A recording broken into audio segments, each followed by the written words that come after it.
sitajidharau. Amen. Sitajidharau. Huo ndio ujumbe ambao nitashiriki pamoja na sisi asubuhi ya leo. Wakati nilipata mwaliko wa kushare hili neno, nilikuwa ninazidi tu kupitia neno la Mungu, na nikakuwa ninazungumziwa na rafiki mmoja ama ndugu, our elder brother mmoja ama ndugu yetu mkubwa mmoja anaitwa Amosi. Na ndiyo sababu asubuhi ya leo ningependa tu tujifunze maneno machache kutoka katika maisha ya nabii mmoja ambaye anaitwa Amos. Na tutasoma kitabu cha Amosi mlango wa 7 mstari wa 14 hadi 15. Nimekumbuka Pastor Joyce amesema wakati alijuana na mimi sikuwa nimeenda nchi ya nje. Nikafikiria kwamba bado nimewabebea salamu za kuwaletea. Nikakumbuka niliwapatia salamu Jumapili iliyopita. Amen. Lakini ninashukuru Mungu. Nataka tusome kutoka kitabu cha Amos mlango wa 7 mstari wa 14 na 15 asubuhi ya leo, na Bwana atatubariki. Amosi akamjibu Amazia, mimi sikuwa nabii wala mwana wa manabii, lakini nilikuwa mchungaji wa kondoo na mtunza mikuyu. Mstari wa 15 unasema, lakini Bwana akanitoa kutoka kuchunga kondoo na kuniambia, nenda uwatabirie watu wangu Israeli. Amen. Nilikuwa nasoma hapo nikasikia kama Bwana pia ananinenea. Na ninaomba ya kwamba Bwana aweze kulibariki neno lake tunapolishiriki asubuhi ya leo. Kile ambacho ni chako usikiache hapa, na kile ambacho ni changu nisikiache hapa, kwa maana ninaposhiriki neno hili hata mimi bado ninajihubiria. Amen. Wakati nilikuwa ninafikiria nikiwaza juu ya maandiko haya, juu ya huyu nabii anaitwa Amosi, nilikuwa najiuliza Amosi ni nabii wa aina gani? Kwa sababu kwanza hapo mwenyewe ametuambia, hii si reported speech, hii ni mwenyewe amesema ya kwamba yeye hakuwa nabii wala hakuwa ametoka katika uzao wa manabii, bali alikuwa mchungaji wa kondoo. Na asubuhi ya leo mchungaji wa kondoo ambaye Amosi anazungumzia hapa ni tofauti na ile askofu ametufundisha. Amen. Amosi alikuwa anachunga kondoo wale wanakula nyasi kule kondeni, kule shambani, anawapeleka huku na huku. Hakuwa mchungaji wa kuchunga kondoo ambao ni kanisa la Bwana. Hapana. Alikuwa mchungaji wa kondoo ambaye alikuwa anawapeleka na kuwatoa malishoni, anawapeleka mahali pengine wanakula. Alafu katika maeneo zingine ilikuwa inasema pia alikuwa a sheep breeder ambaye alikuwa anazalisha kondoo. Amen. Na wakati nilikuwa ninafikiria nilikuwa najiuliza tu Amosi alikuwa nabii wa aina gani?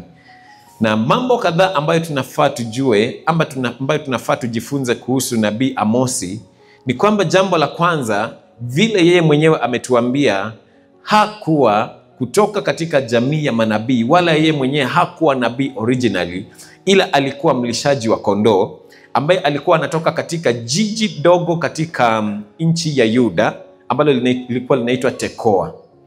Tunajua ya kwamba kuna wakati Israeli ilikuwa taifa moja kubwa. Amen. Ambalo lilikuwa na mfalme wa kwanza akakuwa Sauli, mfalme wa pili akakuwa nani? Daudi, alafu Suleimani. Na baada ya utawala wa Suleimani, taifa la Israeli lilipasuka katika mataifa mawili. Kukakuwa na nchi ya kusini ambayo ilikuwa inaitwa Yuda, na ilikuwa na ufalme wa juu ambao ulikuwa unaitwa Israeli. Sasa Amos alikuwa anatoka katika sehemu ya Yuda ambayo kulikuwa na mji mdogo ulikuwa unaitwa Tekoa. Amen. Na kule alikuwa anafanya kazi ya kulisha kondoo. Lakini Bwana akamuita kutoka katika nchi ya Yuda, akamtuma kwenda kuwa nabii katika taifa la Israeli. Kwa wakati ambako kulikuwa na mfalme alikuwa anaitwa Jeroboam wa pili, si yule kijana wa Sulemani, alikuwa Jeroboam wa pili. Jeroboam tu. Amen. Na wakati huu nchi ya Israeli ilikuwa inapitia kipindi ambacho kilikuwa na political stability. Hawakuwa na matatizo ya kisiasa katika nchi ya Israeli, ila uongozi ambao ulikuwa umewapatia a moment of political stability. Kwa hivyo walikuwa wanasikia kana kwamba wametosheleka, amen, na hawana mambo mengi ambayo wanahitaji. Lakini wakati huo ambapo walikuwa na political instability, uhusiano wa Mungu na Israeli ulikuwa umebondeka. Taifa la Israeli lilikuwa na uabudu wa miungu kama vile Baali, na watu walikuwa wanaabudu sanamu, jambo ambalo halikuwa linampendeza Mungu. Amen. Kwa hivyo, kwa sababu kuanzia mwanzo taifa la Israeli limekuwa a model nation ambayo Mungu mwenyewe amechagua kama urithi wake, atumie taifa la Israeli kumodel vile anavyotaka kuhusiana na watu. Na ametembea nao kutoka enzi za mababu zao kina Abrahamu na Yakobo, wakaenda katika nchi ya Misri, akawakomboa, akawarudisha, na sasa akawaweka katika nchi ya ahadi. Na wakati wako katika nchi ya ahadi, matarajio ya Mungu yalikuwa ni kwamba wataendelea kushiriki, uhusiano wao na Mungu utakuwa uhusiano mzuri. Amen. Lakini wakati taifa la Israeli limevunjika na kule juu in the Northern Kingdom wakapata political stability, wakaanza kutembea kwa njia ambazo zilianza kumwasi Mungu. Wakaanza kuabudu miungu, wakaanza kuwa na idol worship, kukaanza kuwa na manabii ambao walikuwa manabii wa uongo, walikuwa wanaambia watu mambo ambayo hayajatokana kwa Mungu, ila yalikuwa yanawafurahisha wale waliokuwa wanasikia kwa sababu yalikuwa maneno matamu. Amen. Na hapo ikamkasirisha Bwana. Bwana akaanza kuinua manabii na kuwatuma kuambia ya kwamba ikiwa hamtatubu, basi nitawatuma utumwani na nyinyi mtakufa, ama nitawaangamizeni. Na huo ndio wakati ambapo Amos akapokea sauti ya Bwana akiwa anachunga kondoo katika taifa la Yuda. Bwana akamtuma katika nchi ya Israeli ambayo ilikuwa inatawaliwa na mfalme Jeroboam, aende awaambie ya kwamba ikiwa hamtatubu na kubadilisha njia zenu, basi Bwana asema hivi, atawaangamizeni na atawatuma utumwani, na vyote ambavyo mmeinvest katika hii nchi vitakuja kuharibiwa. Amen. Ninajaribu kuona mchungaji wa kondoo ambaye katika jamii mara mingi anakuwa katika standard ya chini, amebeba ujumbe ambao ni mzito kiasi hii na anapelekea mfalme wa taifa. Tukirudi katika hali zetu za kawaida sasa, kunao watu ambao wako na standard ambayo wakiitisha appointment na president ni rahisi kupata, kwa sababu hata nyinyi mnawajua ingawaje hawawajui nyinyi. Amen. Na hata wakati huu ukienda kwa Google na ukitafuta, Google inajua kitu juu yao, lakini wewe Google haijui kitu juu yako. Hiyo ndio ilikuwa status ya huyu nabii anaitwa Amos. Kuna uwezekano ya kwamba kulingana na kazi yake katika jamii mahali ambapo alikuwa anakaa, hakukuwa na mtu alikuwa anamjua sana, na hakuwa na heshima katika hata ranks za unabii na hata katika ranks za uongozi ama priesthood ambayo ilikuwamo. Kwa sababu mahali ambapo tunasoma ambapo anamjibu jamaa mmoja anaitwa Amazia. Amazia alikuwa kuhani katika nchi ya Israeli. Amen. Amazia alikuwa kuhani katika nchi ya Israeli, kumaanisha Amazia ni mtu ambaye alikuwa anaheshimika na hata viongozi, kwa sababu alikuwa katika mtaratara wa uongozi, wacha tuseme uongozi wa kanisa katika Israeli. Na hivyo wakati nabii Amos ambaye amekuwa mchungaji wa kondoo na mzalishaji wa kondoo na mtu ambaye alikuwa anachunga miti ya mikuyu, anapopewa ujumbe mzito kama huu wa kukuja kuambia taifa la Israeli ya kwamba ikiwa hamtabadilisha njia zenu, Bwana anaenda kuwamaliza. Jambo la kwanza ni kwamba mtu mwenyewe ambaye anapokea ujumbe kama huu, Amosi mwenyewe, lazima kuna wakati alikuwa anasikia uoga ya kwamba mimi hata sijulikani.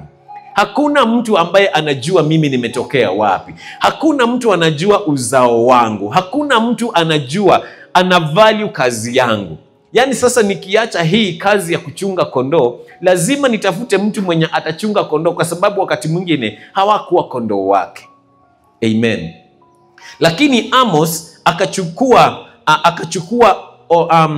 responsibility hii, na akaingia katika ofisi ya kinabii, na amebeba ujumbe ambao ni mzito sana.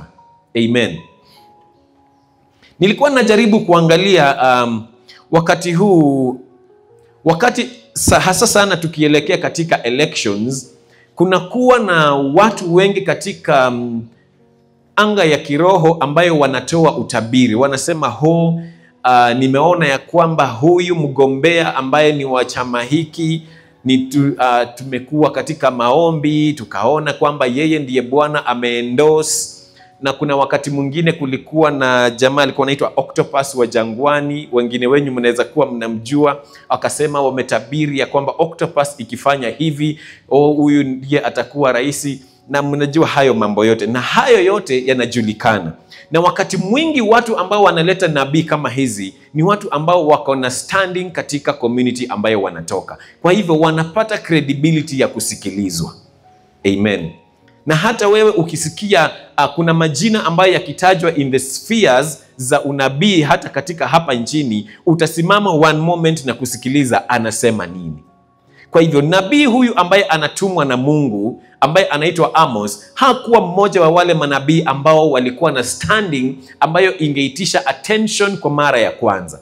Kwa hivyo wakati Amos anakutana na huyu priest anaitwa Amazia, anakuja kutoa unabii ambao umebeba ujumbe mzito wa kusema ya kwamba ikiwa Israeli haitabadilisha mienendo yake na kubadilisha jinsi wanarelate na Mungu na kumrudia Bwana, basi taifa hili linaenda kukua taken into exile.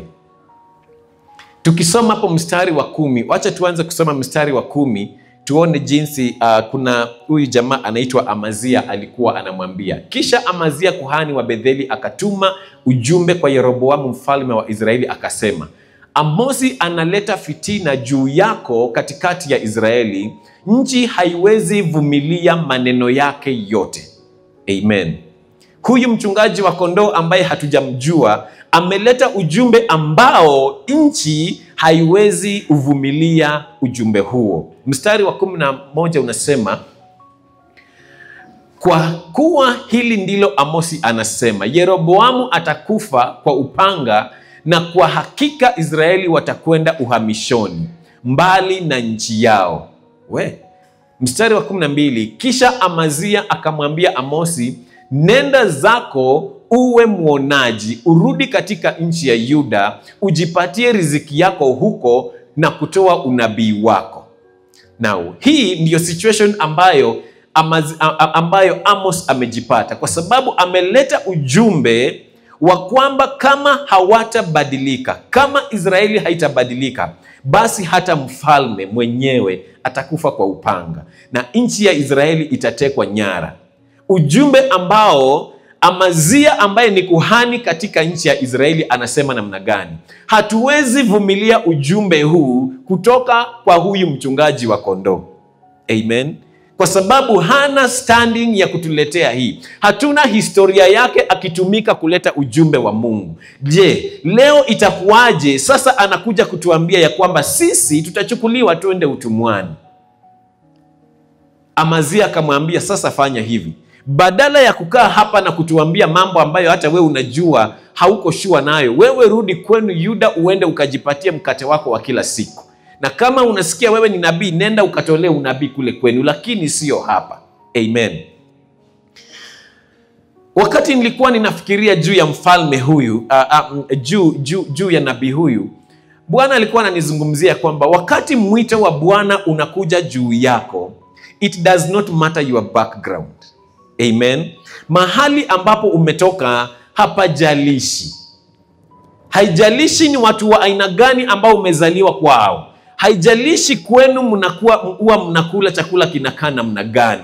haijalishi traditions za community yenu zinakaa namna gani, haijalishi umezaliwa na ukalelewa wapi na ukakuwa unafanya kazi ya aina gani. Kwa sababu kama background ingekuwa amata, basi Amos hakuwa ana qualify kubeba ujumbe wa Mungu. Kwa sababu jambo la kwanza, yeye hana descent, hana any uhusiano na manabii ama wana wa manabii, wala hajatoka katika jamii ya makuhani. Kwa hivyo kama background ilikuwa important, basi haingempendeza Mungu kutumia mtu ambaye hana background inayohusiana na kitu anataka kufanya ili ampatie hii kazi. Amen. Lakini Bwana akatazama zaidi ya background, akaona ya kwamba kwa hawa watu wote, jamii ya Israeli ikiniasi, inanipendeza kumtumia huyu mchungaji wa kondoo ambaye hana background ili kupeleka ujumbe wangu. Amen.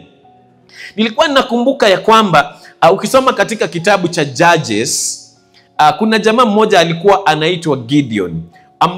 Wakati ambapo Mungu anakuja kumpatia Gideon a commission ya kwamba yeye ndiye ataongoza Israeli, Gideon anasema namna gani? Mimi ninatoka katika jamii ndogo sana. My family is insignificant katika Israeli. My family ndiyo ndogo sana. Hata mimi nitapata namna gani ujuzi ama uwezo na mamlaka ya kufanya kazi hii? Lakini Bwana akamwambia, it is not the family, ni wewe ambaye nimependezwa na yeye. Amen. Unakumbuka wakati mmoja Yesu akiwa anatembea wakati Yesu anaanza huduma yake, anaanza kuweka pamoja a team ya wanafunzi wake. Na ikampendeza Yesu ya kwamba kwa team yake ya disciples akaenda akachukua wavuvi. Definitely wavuvi wana experience ya kwenda kuvua. Lakini tukiangalia kama Yesu ama Mungu mwenyewe angeangalia class, basi wanafunzi wa Yesu wangetoka katika klasi ya priests ambao walikuwa wanakaa hekaluni, watu ambao wanaelewa sheria. Lakini watu ambao background yao ilikuwa kuhustle kila siku kujitafutia mkate kwa kuvua samaki, hao ndio ilipendeza Mungu wawe kwa timu ambayo wamekuwa waaminifu kutufikia injili siku ya leo. Amen. Kwa hivyo wakati Yesu anaweka pamoja wanafunzi wake, haikujalisha wanafunzi wake wamesoma kiwango gani, haikujalisha wamekuwa na standing katika community kiwango gani, haikujalisha jamii ilikuwa inawaangalia namna gani, lakini ilimpendeza Yesu ya kwamba kutoka mahali pale ambapo wengine hawakuwa na background ni mzuri sana. Amen. Wakati unasoma baadaye kule mbele, waliendelea hata kuwa na weaknesses zao kupigania nafasi katika mkono wa kushoto na kulia wa Yesu, kwa sababu ya ule ubinafsi ambao labda ulitoka mahali wametoka. Lakini ilimpendeza Yesu ya kwamba with all those background defects, wao ndio watakuwa team ambayo itaaminiwa kubeba injili. Amen. Kwa hivyo asubuhi ya leo mimi ninakuwa encouraged, mimi ninatiwa moyo ya kwamba haijalishi background ambayo nimetoka, haijalishi background ambayo wewe umetoka, haijalishi ni nani wanakusikilizanga ukiongea, haijalishi ni nani wanakutambua na wanani hawakutambui, lakini kama imempendeza Mungu ya kwamba in this generation atakutumia wewe kubeba ujumbe wake, amen, anahitaji tu uwe mwaminifu na ukubali mwito. Kama Amosi angesema mimi ni mchungaji tu, wale watu hawatanisikiliza, hatungekuwa tunasoma habari ambayo Amos alibeba. Lakini kwa sababu alikubali mwito ambao Mungu alimwekea, na akawachana kuangalia jinsi alikuwa ananuka mbuzi. Amen. In fact, siku moja ukiwahi safiri kwa basi, alafu ukae next kwa mtu ambaye anachunga mbuzi na kondoo, unajuanga huyu mtu ni kazi gani, hauhitaji kuuliza. Kwa sababu mchungaji wa mbuzi na mchungaji wa kondoo hunuka kama kondoo. Amen. Kwa hivyo labda nilikuwa najiambia, labda wakati huyu nabii anafikia huyu priest anaitwa Amazia, Amazia akajua huyu ni mchungaji wa kondoo, kwa sababu ya ile harufu ambayo ako nayo. Ikaonekana ikadiscredit ile credibility ya ujumbe ambao ameubeba. Amen. Hadi priest anasema ya kwamba kile ambacho amebeba, taifa la Israeli haliwezi vumilia maneno yake yote. Lakini imempendeza Mungu ya kwamba yeye ndiye amebeba huo ujumbe wa kukuja na kuambia taifa la Israeli. Amen. Jambo la pili ambalo nilikuwa najifunza kutokana na mtume na nabii Amosi ni kwamba Mungu anatumia ordinary men ambao wako faithful katika kazi yao. Wakati ukisoma katika mstari wa 15, lakini Bwana akanitoa kutoka uchungaji wa kondoo na kuniambia, nenda uwatabirie watu wangu. Katika Biblia ya Kiingereza kuna version ambayo inaniambia kwamba the Lord took me as I followed the flock. Bwana alinitoa wakati nilikuwa ninawafuata kondoo, nilikuwa ninawachunga. Amen. Yani alimpata akiwa mwaminifu katika kazi ya uchungaji wa kondoo wake. Amos hakuitwa tu mchungaji wa kondoo kwa sababu alikuwa anaishi kwa famu ya kondoo. Hapana. Alipatikana katika famu ya kondoo akiwashughulikia wale kondoo. Na ninataka kuamini ya kwamba kama kondoo wangekuwa wanaongea, wale ambao Amosi alikuwa anachunga, wachana na kondoo wenye wako hapa kanisani sasa. Kondoo wenye wako hapa wanaongea. Lakini wale kondoo ambao Amosi alikuwa anachunga, kama wangekuwa wanaongea, wangesema hatungependa uchukue Amosi atoke hapa kwa sababu anatushughulikia. Amen. Na ikampendeza Bwana that in the faithfulness of Amos katika hiyo kazi, akiwa mchungaji wa kondoo ordinary ambaye ni mwaminifu kwa kazi yake, Bwana akaonelea kwamba huyu na uaminifu wake ndiye anatosha kubeba ujumbe wangu. Haleluya. Nilikuwa najiuliza, wakati Bwana anatafuta mtu wa kubeba ujumbe wake, na anatafuta mtu ambaye ni mwaminifu na kile kitu ambacho ninafanya, je, Bwana ananipata nikiwa mwaminifu katika kile kitu ninachofanya? Wakati Bwana anataka mtu wa kupeleka ujumbe katika mataifa, alafu anakuja hapa kanisani, ananipata mimi nikiwa mwimbaji, anatafuta mwimbaji ambaye ako faithful. Je, ananipata nikiwa mwimbaji niko faithful hapa kanisani, ama mwimbaji ambaye anaimba hapa kanisani kwa sababu ako na sauti? Amen. Wakati Bwana anatafuta mtu wa kutuma katika mataifa, alafu anaingia katika mlango huu, anapata Asha ambaye yuko kanisani hapa, na anatafuta Asha wa kutuma katika mataifa. Je, anakupata ukiwa Asha ambaye uko faithful, ama anakupata Asha ambaye unakujanga kwa sababu hakuna mtu mwingine wa kufanya? Wakati Bwana anatafuta watu wa kutuma katika mataifa, na anajua ya kwamba hapa kanisani kuna mwalimu wa watoto, je, anakuja anakupata ukiwa mwalimu wa watoto ambaye unafundisha watoto faithfully, ama unifundishanga watoto kwa sababu leo hakuja mwalimu? Haleluya. Bwana anatafuta mtu ambaye yuko mwaminifu katika kazi yake ili ampatie kazi yake. Kile ambacho Bwana amekupatia na unakifanya, ndio Bwana anatumia kama rating ya kukutuma mahali anataka. Kwa sababu gani?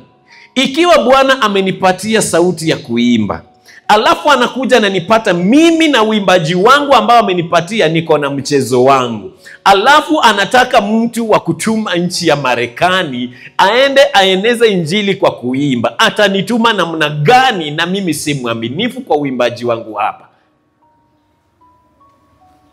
Ikiwa Bwana amekupatia familia ambayo unaitunza, amen, lakini wewe mwenyewe haushughuliki familia yako kiuaminifu, wewe na familia yako, if we do rating, you are not faithful to your family. Na Bwana anahitaji la kukuza familia ambazo ziko strong. Atakutuma namna gani kwenda kwa familia kama yako ya kwanza ambaye amekupatia kama jukumu, you are not faithful to your family? Haleluya. Bwana anatafuta ordinary men, watu wa kawaida ambao ni waaminifu kwa kile kidogo ambacho amewapatia, ili awakommission kwa kile kikubwa alichokiandaa mbele. Kwa hivyo wakati unatekeleza majukumu ambayo Bwana amekupatia, wacha kuona kanisa ambalo lina benefit kwa vitu ambavyo unafanya. Wacha kuona marafiki zako ambao wana benefit kwa vitu ambavyo unafanya. Wacha kuona sisi ambao tukikutazamia unafanya excellently. Tazamia ile kazi kubwa ambayo iko mbele yako, Bwana anafaa kuifanya. Labda huyu Amosi alikuwa anafikiria katika maisha yake yeye atakuwa mchungaji, lakini hakujua ya kwamba kazi ya uchungaji Bwana amempatia ili imlee na imtengeneze, imwandae kwa sababu ya taifa la Israeli.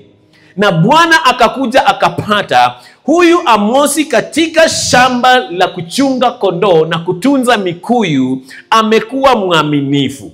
Wakati kondoo amekuwa mgonjwa, amemshughulikia akapona mguu. Amen. Wakati miti ya mikuyu ilikuwa inakuwa, ameipuruni vizuri na shamba lilikuwa linakaa liko poa. Akaona huyu ndiye anafaa basi kubeba ujumbe wangu kwa uaminifu na kupeleka my message of repentance to the nation of Israel. Sio ya kwamba katika taifa la Israeli hakukuwa na watu wa kutumika ndio Bwana aende katika territory ya Juda. Hapana. Kulikuwa na watu kule, lakini huku chini kulikuwa na mtu ambaye amesimama kikamilifu na kwa uaminifu kwa kazi yake. Haleluya. Na ikampendeza Bwana. Wakati Bwana anamuita Amos, he was an ordinary person. Alikuwa mtu wa kawaida ambaye hajakuwa equipped kwa sababu ya kazi ya unabii. Kwa sababu yeye mwenyewe ametuambia kwamba mimi sikuwa nabii wala sikuwa mmoja wa wana manabii. Kwa hivyo inamaanisha wakati anaingia katika ofisi ya unabii hakukuwa na any preparation, hakukuwa equipped. Lakini Bwana akamu-equip, akamwambia namna gani. Katika huo mstari wa 15 Bwana anasema namna gani? Nenda ukawatabirie watu wangu. Hapo na hapo Bwana akamu-equip, Bwana akamwezesha kwenda kuwa nabii, kwenda kutabiri. Hakumwambia nenda uwafundishe, hakuambia nenda uwachape, hakuambia nenda uwabembeleze. Hapana. Ila kuna ujumbe ambao nataka uambie yale ambayo nataka kufanya. Bwana akampatia uwezo wa kwenda nayo. Jambo la kwanza ni kwamba wakati sauti ya Bwana inaanguka katika maisha yako, Bwana anatengeneza njia ya wewe kuandaliwa kwa sababu ya kazi yako. Kwa sababu hata yeye hawezi kukutuma katika uwanja ambao hajakuandaa kuingia katika huo uwanja. Kwa hivyo wacha kujiangalia na unaona ya kwamba mimi I am just an ordinary person. Mimi tu ni mtu wa kawaida ambaye hata nikiambiwa nisimame mbele ya watu huwa magoti yanaanza kupigana, ninasikia kama miguu yangu yote imekuwa ya left. Achana na hiyo, kwa sababu wakati Bwana anakucommission, yeye mwenyewe anatengeneza njia ya kukuandaa kwa sababu ya kazi yake. Amen. Bwana haiti watu ambao wako qualified. Yeye huandaa watu ambao wamekubali mwito wake. Hallelujah. Kwa hivyo mahali popote ambapo uko, wacha kukaa siku moja na kujiambia kwamba unajua mimi ninaangalianga watu hivi, wakikuwa watu 50 ninaona macho 100 yananiangalia. Nikikaa hivi ninaona kama ni watu 100, hiyo ni macho 200, alafu macho 200 inanitisha. Hiyo haitishi Bwana. Kwani macho mangapi yanaangalia Bwana? Kama Kenya peke yake tuko na watu milioni 55. Wote wakimwangalia Bwana, ni macho mangapi yamemwangalia Bwana? 100 million eyes zinaangalia Bwana. Amen. Sasa wewe hata macho 100 ikikuangalia, Bwana ana uwezo wa kukupatia wewe nguvu za kupokea macho 100 ikikuangalia. Ili mradi tu kazi ambayo anataka ufikishe, utaifikisha. Amen. Jambo la mwisho ambalo nataka tujifunze asubuhi ya leo ya kwamba mwito wa Bwana ama mission ya Bwana ni kubwa zaidi ya limitations zetu. Mwito wa Bwana ni mkubwa zaidi ya udhaifu wetu. Amen.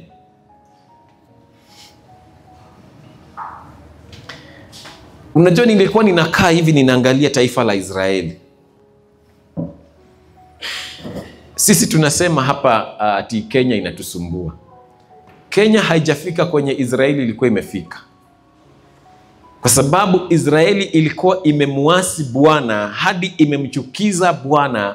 Akiangalia watu wake anasikia kana kwamba anaweza shusha moto awamalize hiyo siku.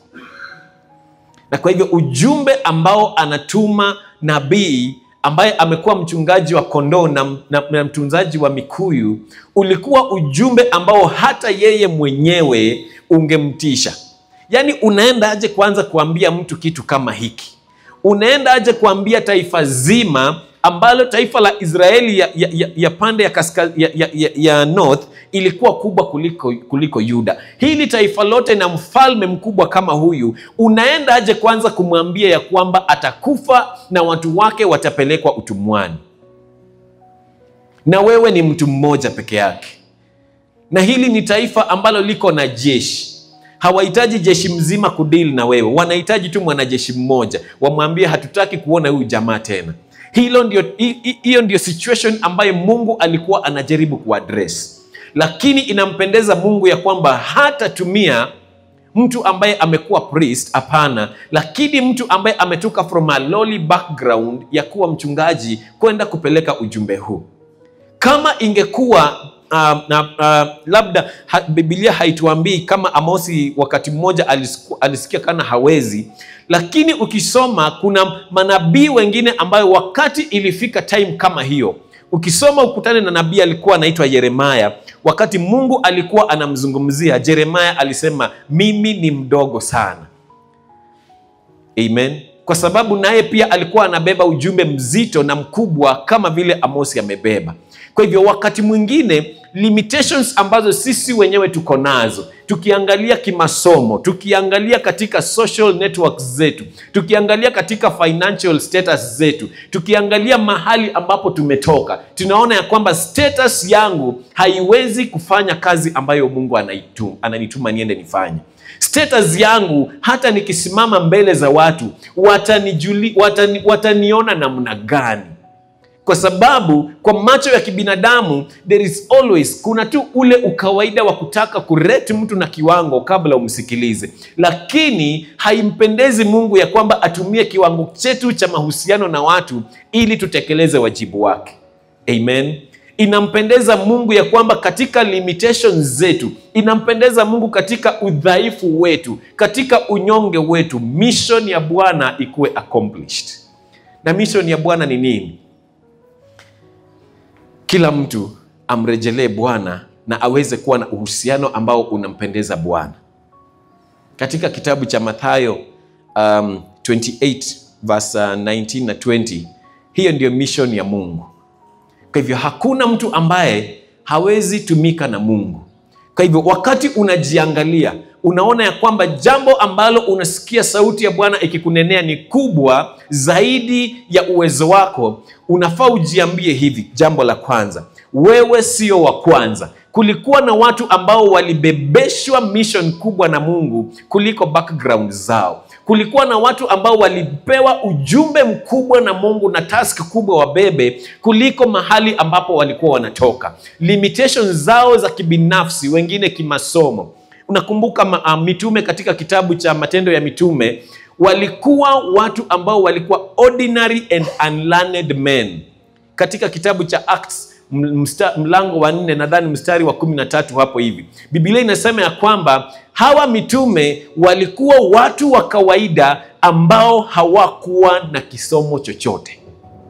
Amen.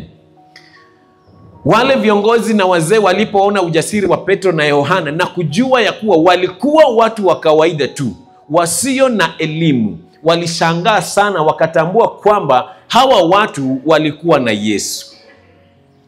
Limitation ya hawa mitume ilikuwa kwamba hawakukuwa na elimu yoyote. Hawakukuwa na kitu chochote ambacho wanarelate kama vile walimu wa sheria walivyokuwa. lakini jambo kubwa ambalo walikuwa nalo, ambalo lili overshadow their limitations, ni kwamba walikuwa na Yesu. Amen.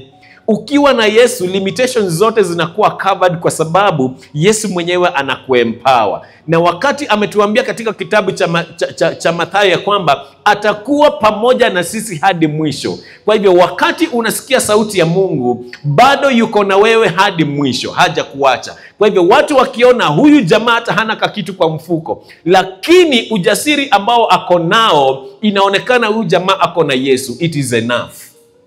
Hallelujah. Wakati watu wanakuona, wanajiuliza ni nani ambaye anajua huyu mtu? Wanasema sisi hatumjui. Ni nani ambaye huyu mtu anajua? Anajua tu mama yake na baba yake na ndugu zake. Watu wengine hawajui, kwa sababu network zake hazimruhusu kuwa katika kiwango ambacho ako nayo. Lakini mwishowe, hata kama hana networks, ako na nini? Ako na Yesu katika mission. That is the much you need. Hallelujah. Nilikuwa najiuliza namna gani, tukiangalia katika hii miezi 6 yetu ya kwanza ya mwaka huu, tumekuwa tukijiandaa ili kuanzia mwezi ujao tuanze kwenda kule nje na kufikia mataifa kwa injili, na kufanya watu ambao wanatujua wajue ya kwamba tunamjua Yesu na Yesu anawapenda. Amen. Sasa ninajiuliza namna gani wewe kibinafsi, ni wapi ambapo unasikia Bwana akikuelekeza zaidi, mahali ambapo utakuwa wa muhimu na kumpeleka injili ya Yesu watu wakaweze kujua? Je, ni katika jamii hii? Ni katika ploti mahali ambapo unaishi? Ni mahali pako pa kazi? Ni katika mitandao ya social media? Ama ni wapi? Je, Bwana anakuambia juu ya kuomba? Is he telling you about praying? Ama upeane, ama uende, ama ufanye zote? Ni nini ambacho Bwana amekuwa akikuzungumzia katika mawazo yako, na wakati mwingine unaona ya kwamba hauwezi kufanya? Ningependa kuambia asubuhi ya leo ya kwamba hiyo yote inawezekana, kwa sababu kando na background zetu na limitations zetu, tuko na Yesu. Amen. Na wacha tusiseme tuko na Yesu, lakini mimi mwenyewe kibinafsi nijiambie niko na Yesu. Kwa hivyo wakati kila kitu kikani kama haiwezekani, ninajua kuna mmoja ambaye anafanya watu wasio na elimu na background waonekane wako na ujasiri, na ni Yesu peke yake. Kwa hivyo asubuhi ya leo nataka kutu encourage ya kwamba do not look at your background. Usijiangalie kwa vitu ambavyo uko navyo na vitu ambavyo hauna, alafu ukaamua vile vitu ambavyo unaweza kufanya na hauwezi kufanya. Lakini tuangalie, je, kile kitu ambacho sauti ya Bwana inanizungumzia kufanya, ile sauti ambayo ninasikiliza, ni sauti ya Bwana ama mimi mwenyewe ninajituma? Haleluya. Kama ni Bwana anakutuma, tutakuwa kama mitume ambao walikuwa watu hawana elimu, lakini walikuwa na Yesu na wakamake impact. Kama ni Bwana, tutakuwa kama nabii Amosi ambaye alikuwa mchungaji wa kondoo na mzalishaji wa kondoo tu, na mchungaji wa miti ya mikuyu, lakini kwa sababu ni sauti ya Bwana imeamrisha, usijidharau, go ahead na ufanye kile kitu ambacho Bwana anataka kukuzungumzia. Kama ni sauti ya Bwana imekucommission, haijalishi wale watu ambao unajua na wale watu ambao haujui. Hapana, kwa sababu wale watu ambao haujui, mwenye anakutuma anawajua. Wale ambao hawakujui, haijalishi, kwa sababu anayekutuma anakujua na anawajua wao. Anawajua kila mtu. Amen. Na kama ni kazi yake, you step out in boldness na unaenda unajifanya. Ambia jirani yako usijidharau. Ambia jirani yako tena usijidharau. Na pia ujiambie mwenyewe sitajidharau, kwa sababu Bwana anaweza kukutumia. Amen. Nataka kumshukuru Bwana kwa sababu ya asubuhi ya leo kutuzungumzia ya kwamba kwa yote ambayo tunataka kufanya, sauti yake iko pamoja na sisi, anatuwezesha, anatuongoza na anatembea pamoja na sisi. Na zaidi ya yote, I just want to speak to myself na kujiambia kwamba kwa yote ninaye Bwana anayeniongoza, ambaye amenituma na ako pamoja na mimi, sitajidharau. Amen. Tusimame kwa miguu yetu tuweze kumshukuru Bwana na tumwambie ya kwamba Bwana, pale mahali ambapo ninaona niko na upungufu, ninaomba ya kwamba leo nipate nguvu mpya ambazo zitaniwezesha nisijidharau, nisione kana kwamba kazi ambayo unanipatia ni ngumu sana, ila Bwana nikutazamie wewe ambaye ni Mungu mkuu, ambaye unaweza kufanya mambo yote. Tunaomba ya kwamba Jehova ututie nguvu asubuhi ya leo mara nyingine, ili kwa yote ambayo umetucommission, kwa vyote ambavyo umetufanya Bwana, tusione mahali ambapo tumetoka na watu tunaowajua, tusione watu ambao hawatujui na vitu ambavyo hatuna, ila asubuhi ya leo Jehova, tufundishe kuamini sauti yako, tufundishe kuamini sauti yako, tufundishe kuamini sauti yako, tufundishe kuamini sauti yako, na tutembee kadri na mapenzi yako jinsi unavyotaka. Na asubuhi ya leo unatuambia ya kwamba wewe utatutambulisha kwa mataifa, wewe utatutambulisha kwa networks ambazo unatutuma, na wewe utatupatia kwa uwezo wa Roho Mtakatifu kule ambako tunafaa kufika. Tusaidie Bwana, hata tukisikia sisi ni wanyonge, hatuna mahali ambapo tunatoka, tusaidie Bwana asubuhi ya leo tusikie kwamba hatutajidharau tena, ila tutatembea kwa imani. Hatutatembea na kwa kile kitu tunachokiona, lakini tutatembea kwa imani ya kwamba wewe ni Mungu mkubwa ambaye unafanya mambo na unatuelekeza kwa njia ambazo ni zako peke yako. Na tunaamini hii katika jina la Baba, Mwana na Roho Mtakatifu. Amen and amen. Asanteni sana. Nataka kumkaribisha mchungaji Joyce akaweze kumalizia jinsi alivyonianzishia hapa. Bwana awabariki sana.